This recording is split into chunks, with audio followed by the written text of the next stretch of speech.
All right, so what I'm going to do is I'm actually going to email you over the steps to turn off notifications, but I'll go through it real fast for the people listening. So what you're going to want to do is you're going to want to log into your eBay account. You're going to click on My eBay, and then once you're in My eBay, look at the Account tab at the top, and you're going to click the Communication Preferences, which should be on the left-hand side, and then you're going to look at Seller Communication Preferences, and you're going to look at Seller Activity Change. For real-time notifications, you can change those to turn those off, especially if they're getting in the way and being a nuisance when you're trying to bid on something, or if you're looking at any information that's on the right-hand side. And if I know me personally, I get a lot of offers on the right side.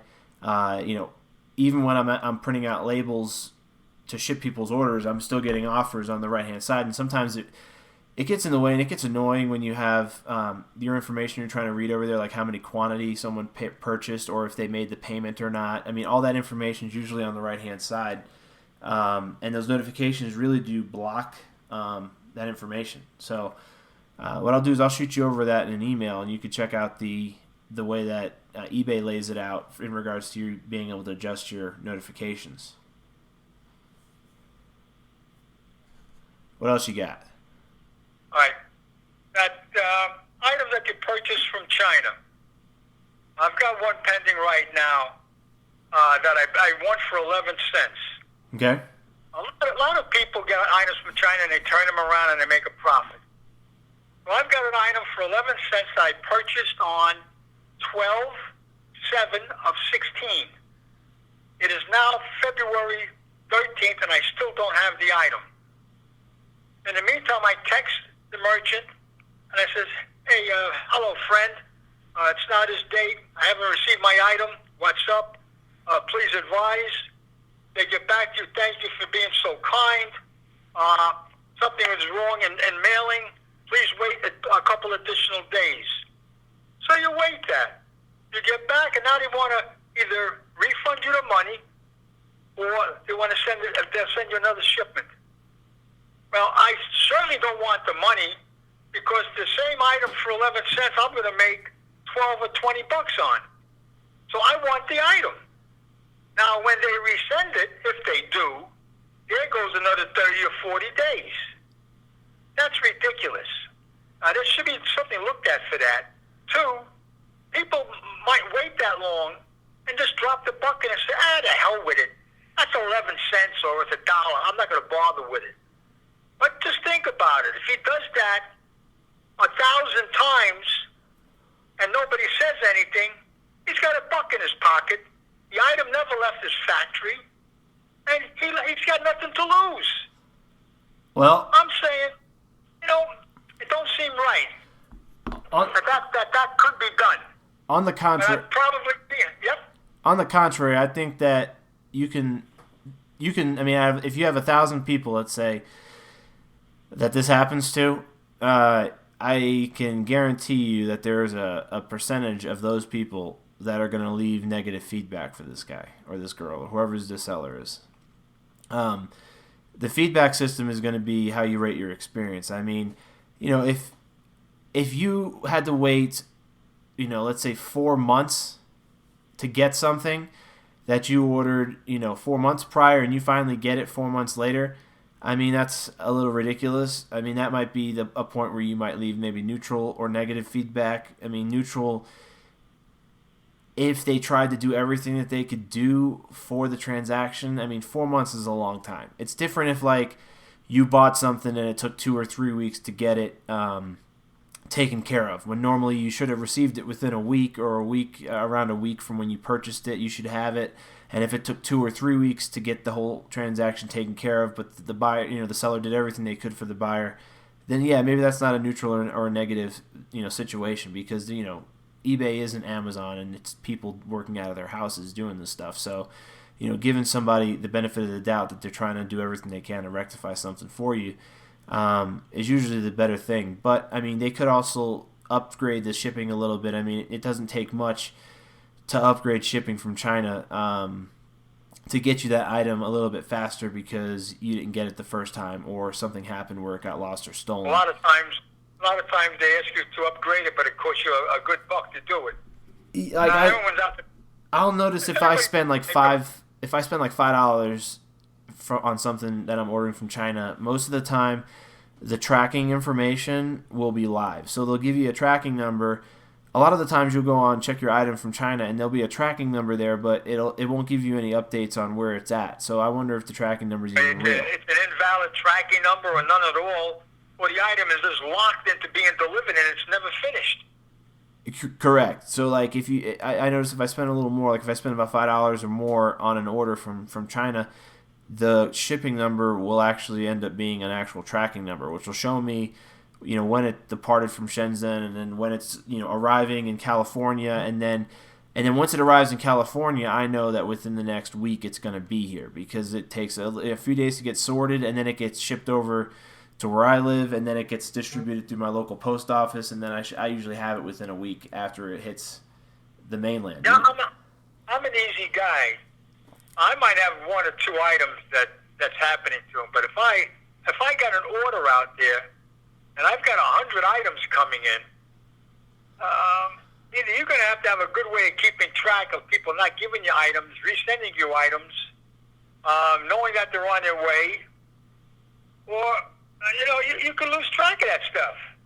When you're doing high volume sales, you can definitely lose track of that. I'm doing around 100 orders a day right now, which is pretty high volume, but it is difficult if you don't. I'm to the point now where I have to write stuff down or print out reminders for certain things, because it gets overwhelming when you got 10 or 20 different situations in your head. They're not all going to be the same because everyone's got a different thing going on.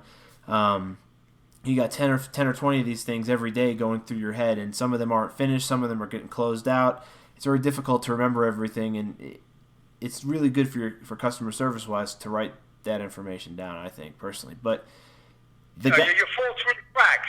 Exactly. You don't want that to fall through the cracks, because then how are you going to explain to a buyer that they weren't important enough to be remembered, or they weren't important enough for you to take 2 seconds out of your day to write something down so that you can make sure that they get what you're claiming they're going to get, which is whatever needs to be done to rectify the situation to make them happy. But I know the items coming from China, it's a long way. But I can say this. All my items I've purchased in the United States, I have not made a claim to anybody that I never got the item. It arrived in my mailbox. But China, I know, is a distance, but they're the only people that are giving me a hard time that I don't get the items or on time. That's all my claims going through is with them. USA, no problem. Everything works fine. Well, maybe there's a pattern. I don't know. I think it comes down to that. Is there's a lot of distributors and suppliers from over there. And it's not just China too. It's just Asia in general, because a lot of stuff I'll get from the Philippines or Indonesia. But there's a lot of firms over there, and they do high volumes of sales, and those sales are primarily overseas, because you can go shopping on eBay and buy a stapleless stapler for 76 cents, but you want to buy one of those in the United States, you're paying a couple bucks for it. So right. People order that overseas, they want that deal, and what happens is they're able to save money as the seller to ship these items over, because they're paying by the container price. They're not paying by the unit price. Over here in the States, you're paying per unit. They're weighing each individual item. Over there, they're weighing a huge container that goes on a boat and goes across the ocean. And they have a distributor that's here in probably California that receives those huge freighters, huge tankers, and they break them down, and then they distribute them out to where they need to go in the United States. So they got a place. It goes to a place called Worldwide.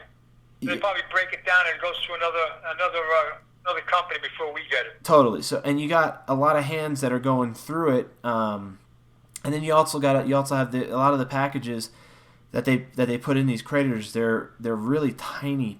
Some of them are really tiny. So like the thing that you won for 11 cents, it was like a necklace or something you were going to resell? No, it's a different type of item that you would use to protect your credit card, we'll say. Okay, so something like that, RFID or something, yeah. so something like that's real tiny, and they're doing minimal packaging around these items too. So you got to understand something that's really flat and tiny. It could get stuck to another package. So there's a lot of things that could be, because they're compressing these packages to fit them in the container. I'm not making excuses. Yeah. I'm not making excuses. I'm just trying to give you a little realistic, explanation to the types of processes that happen when you're ordering something from, not, a couple states away, a couple hundred miles away. But you got to also understand too, and when you ship something in the United States, most of the time it's going to have tracking on it, and it's easy to see where the item is at. If it stopped in St. Louis and it's halfway to you, then when the post office looks it up, they're going to go, okay, what happened in St. Louis? Then they can see who scanned it, where it was scanned at, and they can track it back. They can call the station where that person's working at, asking them, hey, listen, we saw you scan this package. We can't find it. Where is it at? And then they'll trace it back to see exactly where it's at. And if they can't find it, then they'll declare it as lost. But there's I truly believe that when they say that it has tracking, I don't think it has tracking, because something's not valid or the thing don't go all the way through. See, sometimes you really can't track it. But I got something. So if you're somebody in the United States and you're buying something from China and you want to upgrade your mailing, so it's going to cost you another $1 to get the package in a little bit sooner, maybe. So if I got 1,000 items out there that I want to get in a little bit sooner, that's $1,000 to me, correct? That I just shelled out, and I want it a little bit faster. But maybe it don't happen. Maybe the same problem is going to happen. Now I've got $1,000 laid out there for 30 or 40 days. That's crazy. Well, I've got no workable money with stuff like that. I mean, I don't know anyone who's going to buy 1,000 individual items. Well, I get what you're saying. Guy like me lays out $100. Whatever the money is, I get what you're saying.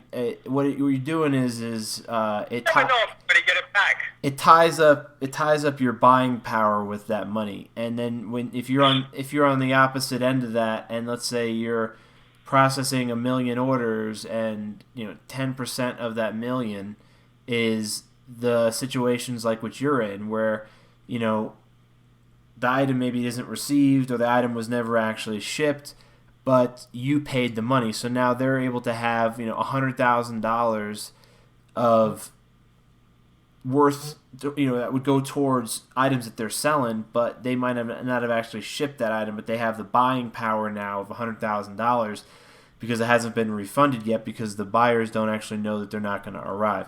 I see what you're saying, and then they can use that. They can use that money to maybe leverage interest or some kind of make an investment with it, and maybe make a return off that investment, and using that money, and then, oh, my item never arrived. Then you get the money back, and they were able to make a profit by leveraging the money that they essentially borrowed from people. Is that what you're saying? Sure. Put it in a bank, make the difference, and send you back the money. Correct. Or he has all that money to make future investments and get a refund in 30 or 40 days and still make a profit, and you're stuck over here.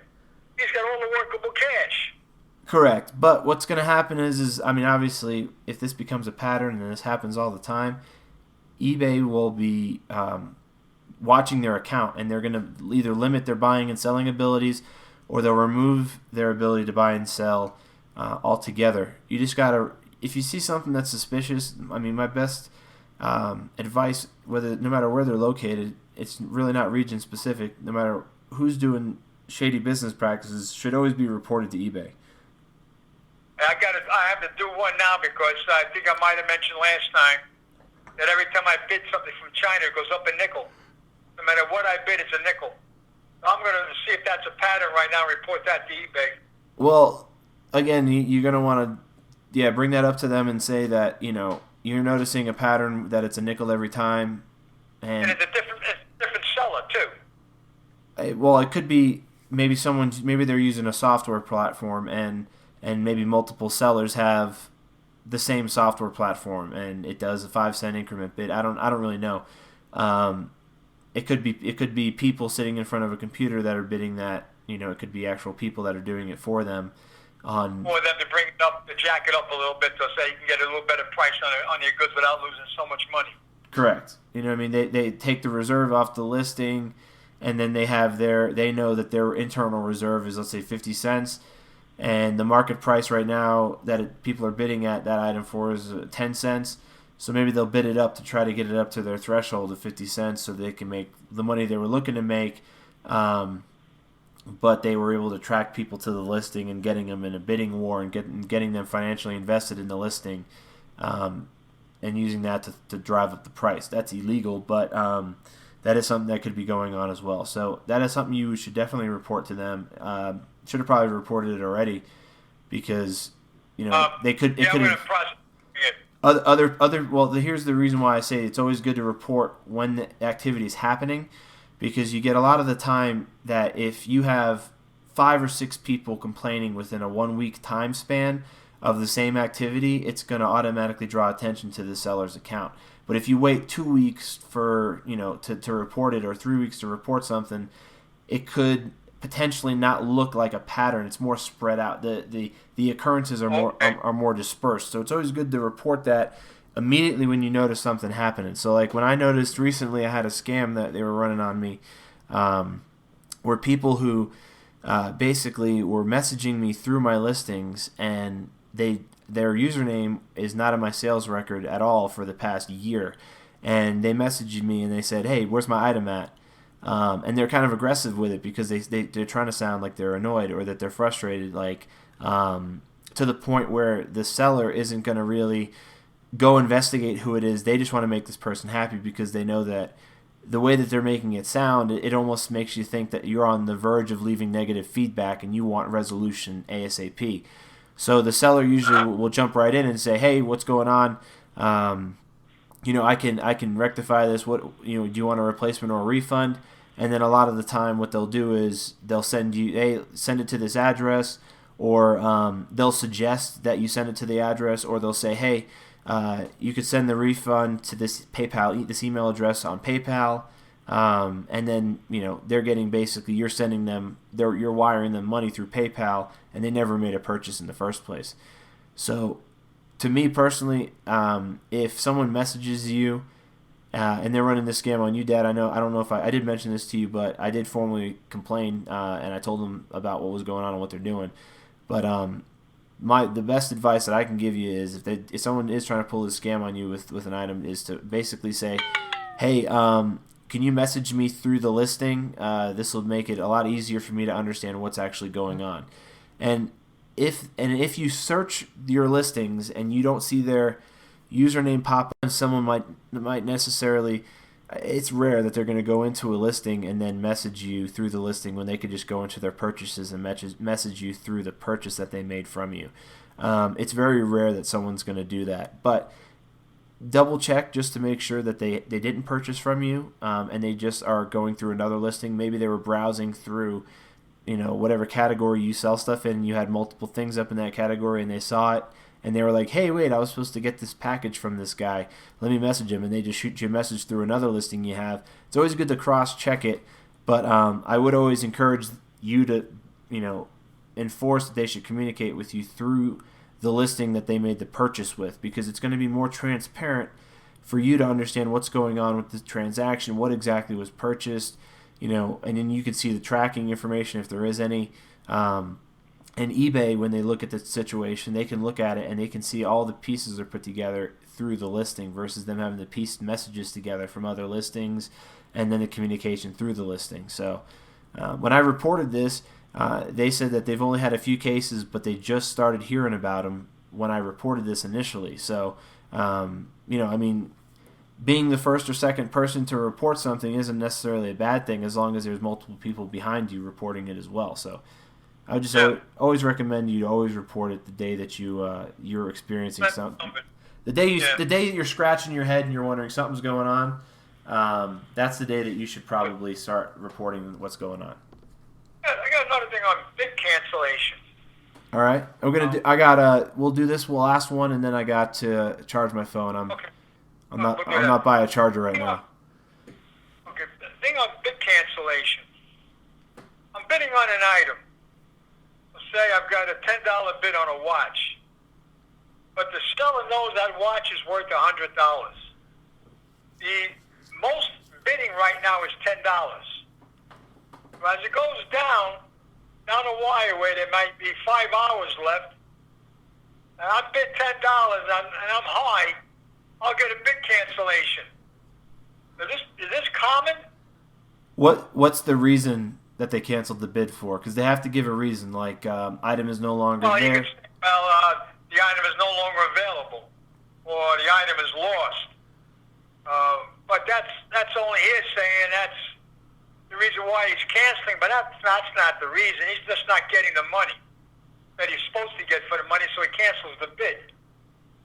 It's like you're selling an item for $100 and you're bidding. Somebody only bid $1 on it because you're not wise enough to put 99 cents on. Hopefully the item's going to go up, but it don't move and it goes maybe up to $10, and you got a $100 item on the line.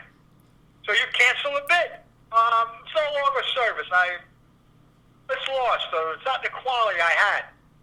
You can make it up, and now the item is canceled, and you got your item, and you can do it again a week later or a day later.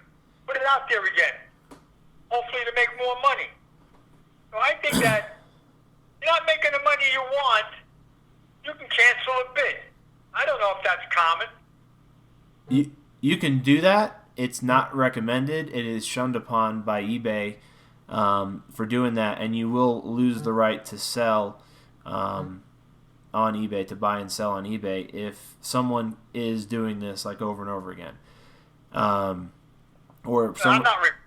not reporting it now. You could report. If that happens to you, and you feel that the reason that you are getting your money, or you're not getting your money back, the bid was canceled and the listing was taken down, was because of suspicious activities. We're just going to umbrella everything under that. You can absolutely report that. Now, if 5 or 10 people report that, over the period of 5 or 10 transactions for a certain seller, then their account's most likely going to get put in review, and then it's going to either get suspended for a certain period of time, or they might lose their buyer and seller privileges altogether, because they're not operating the way that eBay condones people to act on the website. I mean, right. The reason behind the auction system is to let the chips fall where they may, where they're basically saying that if you know how to represent what you're selling, and you think what you're selling holds a certain amount of value, if you can match how you represent your item, and then to what the market value and market price is, then you should capture the most out of whatever your asset is. And people who don't market their items properly, don't put the right keywords in, or their description or their title is off, or their pictures are crap, or they're not focused enough, or they're not describing the item properly. Every time you do something like that against your own listing, you're taking money out of your own pocket. So if this person doesn't know what they're doing, maybe taking a loss 1 or 2 times on some items is what they're going to need, while they're packaging up the item that cost them money to sell on eBay. They're going to be thinking, what did I do wrong? What am I going to do better the next time? When they cancel the listing like a coward, they're not learning anything. They're not fine-tuning anything. All they're doing is wasting other people's time. So I would absolutely report something if I notice suspicious activity like that. But as a seller, if you run into something and you sell something that wasn't valued at what you think it was, or you realize you didn't represent something to the best of your ability to describe this item, it only takes a couple times of you making that mistake of undervaluing what your assets are before you actually realize of what you need to put into your listings to make sure you capture maximum value. So me personally, I recommend taking that loss. I mean, I took a pretty big loss when I first started on there, because when I first started on eBay, it was the early 2000s, and I was selling some video games that I didn't know had the value that I could have gotten for some of these games if I represented them properly, or if I didn't bundle them all together and I sold them individually, I could have got more per game because they would have been listed individually. Not some people might not want the whole bundle; they might just want anyway. Regardless, but sometimes you got to take that loss before you can understand what you're doing wrong before you can change it. But if you skirt away with canceling people's bids, that's just cowardly behavior, and it's not tolerated on eBay for sure. And if you report them for suspicious activity and then you explain that mysteriously, right around the 24-hour mark, all bids were canceled on this listing, and the listing was taken down. It's not even the right thing that they should be doing, because what they're doing is once it gets into the red zone, you can't do anything. You can't end it. You can't just cancel bids. It's once it's in the red zone, which is like the last 24 hours of the listing, you can't do anything to the listing as a seller at all. So however the chips fall as they may, with the listing and how it sells, that's who's going to win the listing. Now, the seller has the other option, which is another unscrupulous thing, is this. Let's say the listing doesn't get what he wants or she wants or the seller wants, and then the listing sells for maybe 90% less than what they were expecting. Then they say, well, I don't have to ship the item. You know what I'm saying? I don't have to ship the item. Or they can cancel the order, which is something that's big. But here's the thing that could happen if they cancel the order on you. If you win the listing and they don't send the item, or you win the listing and they cancel the order on you, you still have the option to leave feedback. So if you feel that you won the item fair and square, and that enough people were bidding on it, or whatever the parameters are of the situation, you think you won it fair and square, and that they didn't mail the item out to you because you think that they personally didn't get the money that they were looking for, or they just decided not to mail it out to you and never ship the item. First thing I would do is open a case against them. Where's the item? Because what they'll do is they'll get an item strike against them for not shipping the item. So if you basically don't mail someone something that they paid for, you open up a case. The PayPal money, if you paid through a buy it now, but if you're doing an auction, the money the transaction would be tied up through PayPal if you've already paid through an instant payment. But if you don't end up paying them, and they don't end up shipping it, you can't leave feedback because the transaction will basically be canceled. But the minute that you pay for the item, and they don't ship the item to you, so if you pay instantly as soon as you win it, like, I won this item for 11 cents, you pay instantly, and then they don't ship the item out to you, or they cancel the transaction on you, and you think that you've been wronged by that, you can still have the opportunity to leave feedback if you paid for the transaction. So, because most people pay for it as soon as they win. You know what I'm saying? Most people win. I do that right away within a couple hours. If I'm in the house, I'll pay for it right away. Yeah, exactly. So you've already paid for it. But what I'm trying to say is the minute you pay for that transaction, you now paid for the right to leave feedback. So even if they don't mail you the item, and even if you get your money back through PayPal, if you feel that there were shady doings going on, you still have the option to leave your opinion through feedback of the transaction, as long as you paid for it. I'll remind you about this. If you haven't paid for the listing, and it doesn't appear that they're going to be shipping your item to you or something like that, I don't know. There's always rare circumstances, but if you haven't paid for it, you can't leave feedback if that transaction gets canceled. So if they cancel it before you send payment, let's say you win the listing and 10 minutes after you win it, they cancel it, and then you don't pay for it you weren't going to pay for it for another hour or something like that, you lose the option to leave feedback, because technically the transaction didn't get completed. The completed transaction happens when you make the payment. So. All right. What do you think? Does that help you out today a little bit with some of the questions you got? Yeah, I just didn't want. I just don't know why they don't use reserve. Well, again, the reserve sometimes is a deterrent to some buyers, because they don't want to sit around and guess bid, which is like just keep bidding until they pass the threshold of whatever the reserve is. So sometimes they don't want to deal with that, and it'll attract a listing without a reserve, and you could actually use that as one of your filter methods. So what they're trying to do is they're trying to capture the largest audience to sell those products to, and those audiences are going to be people who are searching for items without reserves. Because a reserve to me is something that you put on a car, a comic book that's worth $10,000. You know, something that you legitimately don't want to get screwed out of. When you put a reserve on an item that you're trying to sell, a water filter for $4, and you put a reserve on that, I mean, it's ridiculous. You kind of understand where I'm coming from on that? I mean, like what are you really gonna lose? You know what a reserve says? A reserve says, I don't know how to list this item properly. I don't know how to take pictures. I don't know how to represent this item properly. So I have to put a reserve. I have to put bumpers in when I'm bowling because I don't know how to throw a ball at the pins. So that's basically what that says. But if you're selling a car, I can see having a reserve there, because sometimes you sell a rare car, like let's say you're selling a 69 Camaro ZL1. You know, not everybody's going to be looking for a 1 in 1,000 edition car all day every day on eBay, and your listing window might be for 2 weeks or something like that. You're selling the car for.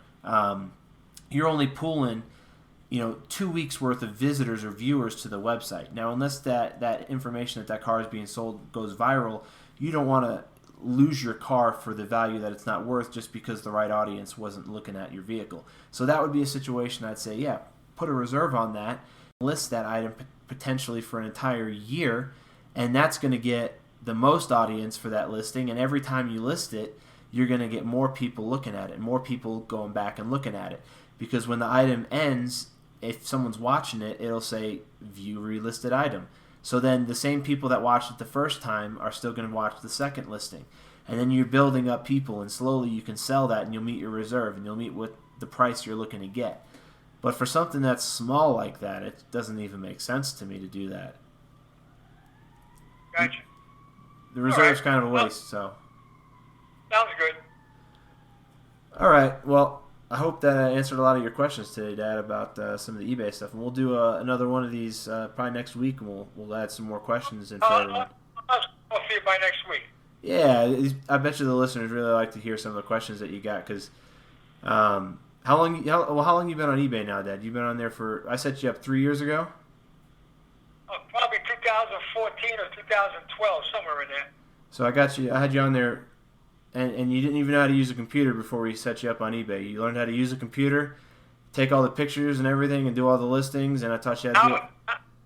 Yeah, now I ask you less questions on how to do it on there. I do it myself, yeah. I kind of wish They're going real good. I kind of wish we started this podcast a few years ago, because all the really juicy questions from just learning how to use the website we discussed already.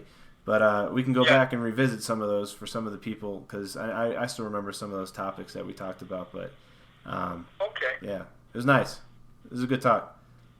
We get down to chapter 3. Yeah, that's true.